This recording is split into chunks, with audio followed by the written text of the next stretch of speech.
My name is Yusuf Estes, and originally I'm from Texas. I live now in the Washington, D.C. area, and I came to Islam about 20 years ago because of something very special.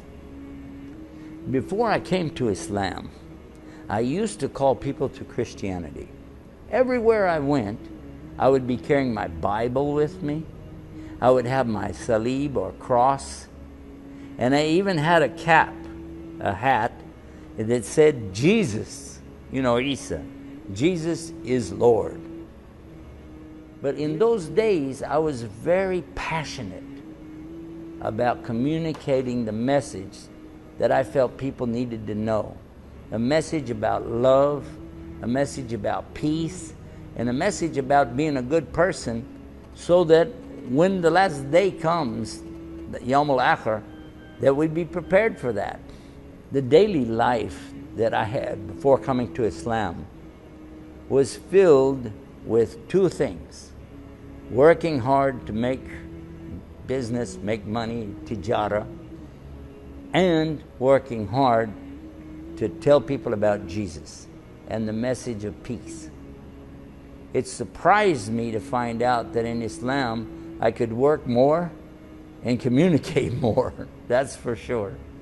Before I met the person that helped me to know more about Islam, I used to have a very bad picture about Islam and Muslims. In fact, I was so afraid to even meet a Muslim that when my father told me we'd be doing business with a Muslim, I said, no way.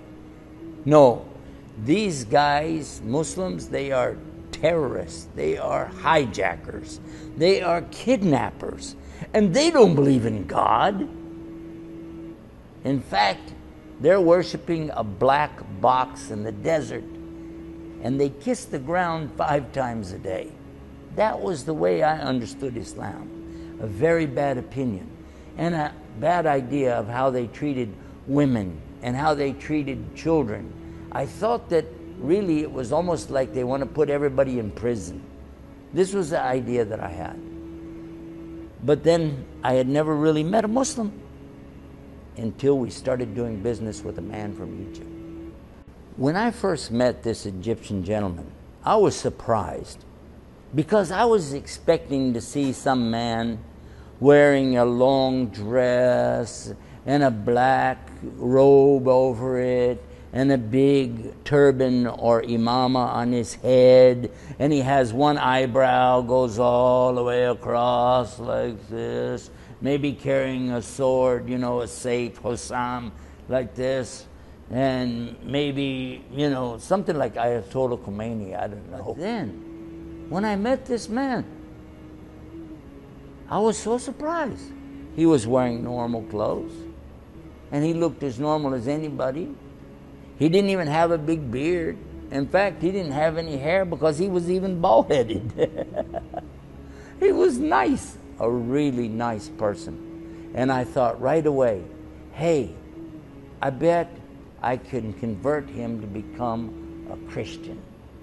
That was my idea. I'll make him become a Christian.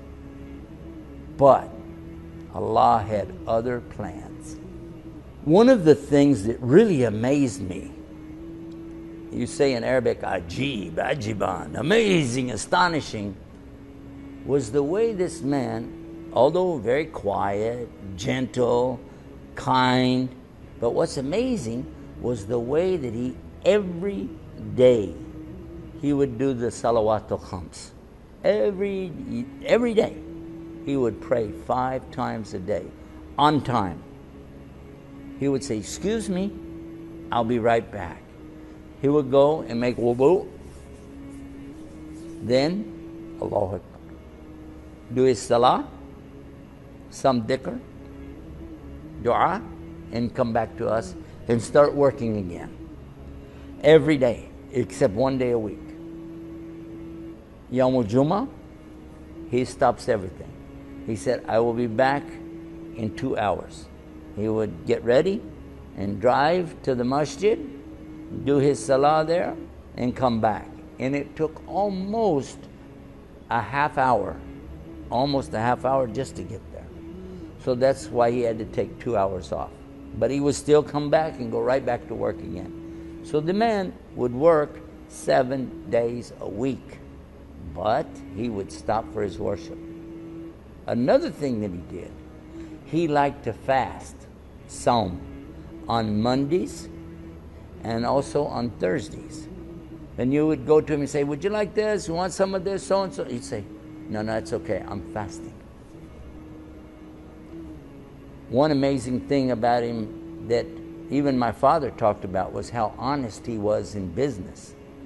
Anytime there was any business transaction whatsoever, he always made sure the customer got full value for whatever it was they were doing, and to be sure that they got the product that they were promised, and then the follow-up to be sure that they were happy.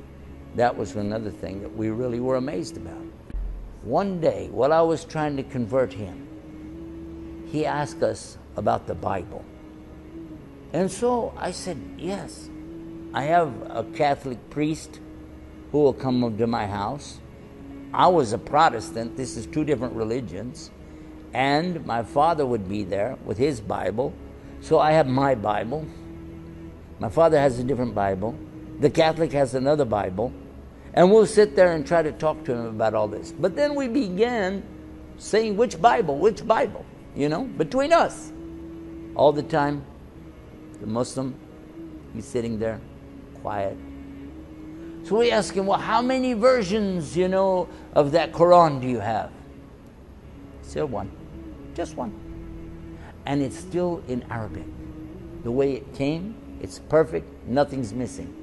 No words are missing. No pages are missing. Not even a dot is missing. So then we had another idea. Let's talk to him about God. But when we started to talk about God, he said, can you explain Trinity? Well, we try to explain how three could be one. We get many examples, but none of them really hold up very good. Do you know that when we ask him, what do you guys say about God?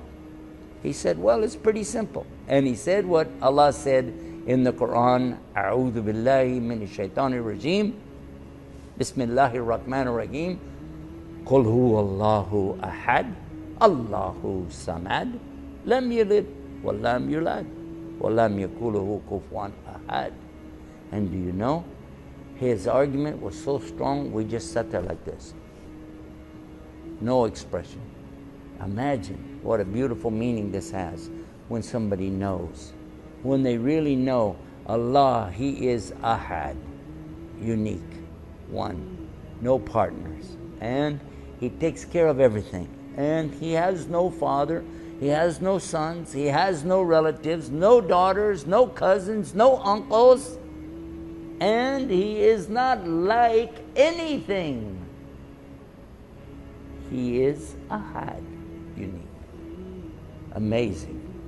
Many people ask me, how did you feel about being a Christian? What was it like to be a Christian? Did you ever have any doubts about Christianity? Well, actually, at one point in my life, I was so involved in Christianity, believing in it, that I thought it was everything, until I began to find mistakes in the Bible. Serious mistakes in the Bible. And then it made me begin to doubt. Not doubt about God, no, but to doubt about the Bible. And what about Christianity? Some of the things that we think about when we talk about this subject is, why is it called Christianity? Because if it's called Christianity, it means you have to follow Jesus, Christ. But what about all the people before that? They couldn't have known about Him because He wasn't here. What about Adam, Abraham, Moses, David, Suleiman, all the prophets? And then what about Jesus Himself? Did He say, I'm a Christian? Actually, I found in the Bible, it says that they were never called Christians until they took their message to Antioch, long after Jesus was gone, long after Paul came into the religion and started changing things. Even then he said, we were never called Christians until after Antioch. Then I started thinking, if the name is not right, the book has some mistakes, I don't know. But when I looked at other options, other religions, I wasn't very impressed. I really wasn't. And I had not really heard anything about Islam. And I never met any Muslims. Not until my Egyptian friend. But then I began to observe some things that really made me see a beautiful connection. One of the things that my Egyptian friend told me is that we Muslims believe in Jesus. I said, what? Because I know Jewish, you know, the Yahudi, they believe in Adam and Abraham and Isaac, Ishaq, Ishmael.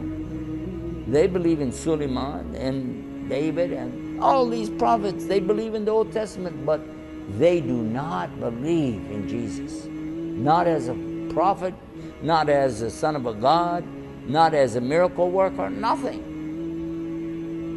So how could a Muslim believe in Jesus? And he said, yes, we call him Isa. I said, okay, that's all right. It's similar to Jewish, Yeshua, Isa, Yeshua. Okay. He said, and do you know what? We know he's a miracle birth. Oh, the Immaculate Conception, mu'jiza from Allah. So, okay. And we know that he did miracles. Even when he was born, he could speak. Isa alayhi salam, he could speak when he was born. And he told the people he was a prophet. And he had a mission. I was like, really? I don't know that. And he did miracles. People that had skin disease, they were cured. People who couldn't walk, lame, they were cured. People that were blind, and they were cured. Even a dead man was brought back to life. Story is in the Bible, Lazarus, but you're telling me a Muslim believes this? Huh? I said, yeah. I said, okay, well, what do you believe about Jesus? We say he's the Son of God. What do you say?